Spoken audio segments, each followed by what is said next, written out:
अस्सलाम वालेकुम, क्या हाल चाल है जी। उम्मीद है कि आप खैरियत से होंगे और अल्लाह का शुक्र है मैं भी खैरियत से हूँ। आज आपके साथ मैं ईद स्पेशल रेसिपी शेयर कर रही हूँ। अगर आप इसको फ़र्स्ट डे बनाएंगे ईद के तो आप यकीन करें कि आपके घर वाले ज़रूर आपकी तारीफ़ करेंगे।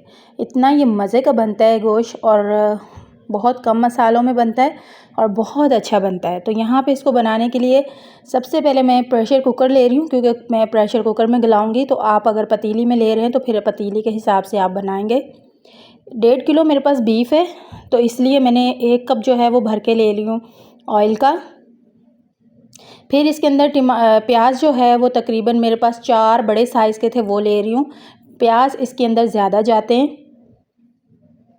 हल्का सा इसको सौते करूँगी, बहुत ज़्यादा इसको गोल्डन ब्राउन नहीं करना है, बस हल्का सा ऐसे क्या ट्रांसपेरेंट हो जाए इतना आपने इसको फ्राई करना है। फिर इसमें कुछ खड़े गरम मसाले जाएंगे और खड़े गरम मसालों में यहाँ पे काली मिर्च है, लौंग है, दालचीनी, मोटी इलायची और तेज़ पत्ते मैंने लिए हैं। ये सारे मैंने इसके अंदर शामिल कर दिए हैं।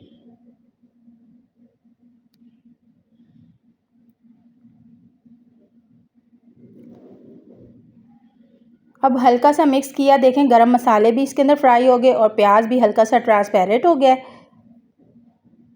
यहाँ पे मैंने ले लिया है लहसुन और अदरक। अब अदरक को भी मैंने बिल्कुल बारीक काट लिया है और लहसुन को भी काट लिया है, क्योंकि इसके अंदर खड़े मसाले सारे जाएंगे तो इसलिए सारे काट के ही इस तरह छोटे छोटे से जाएंगे।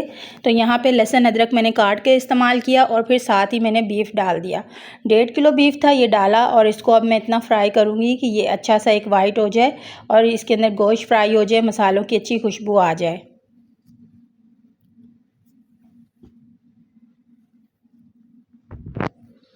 अब यहाँ पे जी मैंने डाल दिया है, यहाँ पे देखिए बिल्कुल कुटा हुआ है सूखा धनिया, ये मैंने इसमें शामिल किया है 1 टेबल स्पून। ये भी कुटा हुआ जाएगा, कोई भी इसके अंदर मसाले जो हैं बहुत ज़्यादा पीसे नहीं जाएंगे। कोशिश करें हर मसाला इसके अंदर हल्का कुटा हुआ हो। फिर इसके अंदर नमक शामिल कर दिया, आधा टीस्पून हल्दी शामिल की है, बहुत ज़्यादा हल्दी नहीं डालनी है, आधा टीस्पून बस शामिल किया और इन मसालों को अच्छे से मिक्स किया। अब मैंने यहाँ पे 1 टीस्पून भर के डाल दी है अपने टेस्ट के हिसाब से। कम मिर्चें हम लोग खाते हैं तो टेस्ट के हिसाब से मैंने डाला है कुटी हुई मिर्चें। आप इसके अंदर कुटी मिर्चें शामिल कर सकते हैं। अगर आपके पास एक रेड कलर की मिर्चें आती हैं, जैसे कि ग्रीन मिर्च होती है, इस तरह रेड सूखी हुई मिर्चें आती हैं, वो डाल दें या फिर आप गोल मिर्च डाल दें। प्रेशर कुकर के हिसाब से मैं इसमें पानी डाल रही हूँ ताकि ये गोश्त गल जाए। बस इसको अब मैं प्रेशर कुकर लगा दूँगी, 1.5 गिलास पानी डाला, कुकर बंद करूँगी और गोश्त गल जाने तक इसको पकाऊँगी।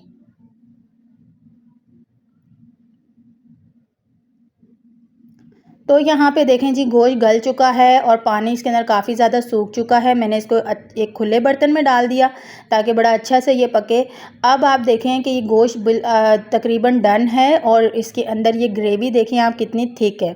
आप पतीले में अगर बनाएंगे फिर पतीले के हिसाब से आप इसके अंदर पानी डालेंगे और इसको ढाँक के तकरीबन 1-1.5 घंटे के लिए पकाएंगे ताकि इसका गोश्त गल जाए।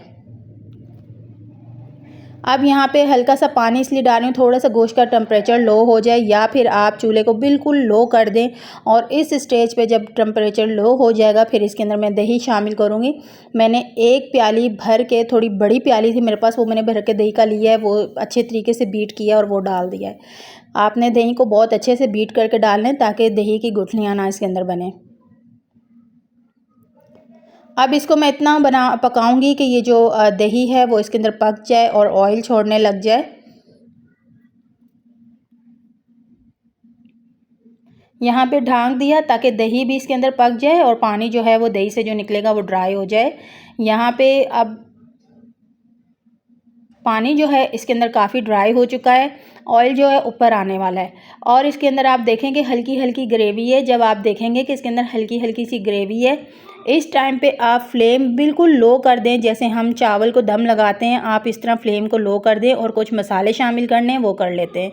यहाँ पे मैंने आधा टीस्पून और मैंने लिया है सूखा धनिया और सफ़ेद ज़ीरा भून के कूट के मैंने डाला है। 1 टीस्पून मैंने इसके अंदर काली मिर्च का पाउडर डाल दिया, या आप दरदरी कुटी भी डाल दें, और गरम मसाला डाल दिया 1 टीस्पून।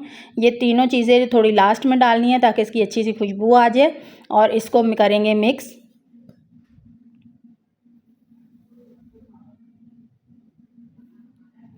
अब लास्ट में इसके अंदर हरा धनिया चला गया, हरी मिर्चें चली गई और इसको मैं ढाँक के, जैसे मैंने आपको बताया कि जैसे चावल को दम लगाते हैं, इतनी दम पे हमने रख के इसको पकाना है। जो बाकी कसर है वो भी ख़त्म हो जाए और ऑयल अच्छे से ऊपर आ जाए और ये भुन जाए। आप देखें यहाँ पे बड़ा अच्छा सा ये भुन चुका है। हल्की आंच पे मैंने इसको रखा था, ऑयल जो है खुद पे खुद ऊपर आया है। तो थोड़ा थोड़ा आप इसको साथ साथ देखते रहें, चम्मच चलाते रहें, नीचे ना लगे। बाकी बहुत अच्छा सा ये तैयार है। ग्रेवी देखें इसकी कितनी अच्छी थिक थिक सी है और बड़ा मज़े का ये बनता है, बहुत मज़े का लगता है। आप ईद पे दावतों पे इसको बनाएं, सबको बहुत पसंद आएगा। आप अपने घर में बनाएं और बहुत अच्छी रेसिपी है, आप इसको ट्राई ज़रूर कीजिएगा। तो यहाँ पे भुना गोश्त है या खड़े मसाले का गोश्त बिल्कुल तैयार है। तो उम्मीद है कि आपको ज़रूर पसंद आएगा। इसको मैं डिश आउट करती हूँ। आप इसको नान के साथ सर्व करें या चपाती रोटी के साथ सर्व करें, बहुत अच्छा लगता है उसके साथ ये।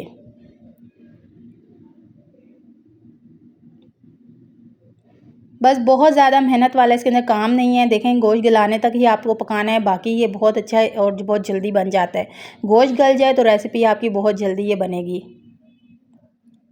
अब जी यहाँ पे बिल्कुल तैयार है खड़े मसाले का गोश्त, भुना गोश्त। आप इसको ईद पे ज़रूर ट्राई करें। ईद के लिए ये बेस्ट रेसिपी है। हल्का सा गार्निशिंग कर लें हरी मिर्चों के साथ और धनिए के साथ। इजाज़त चाहती हूँ। अपना और अपने घर वालों का ख्याल रखिएगा। अल्लाह हाफ़िज़।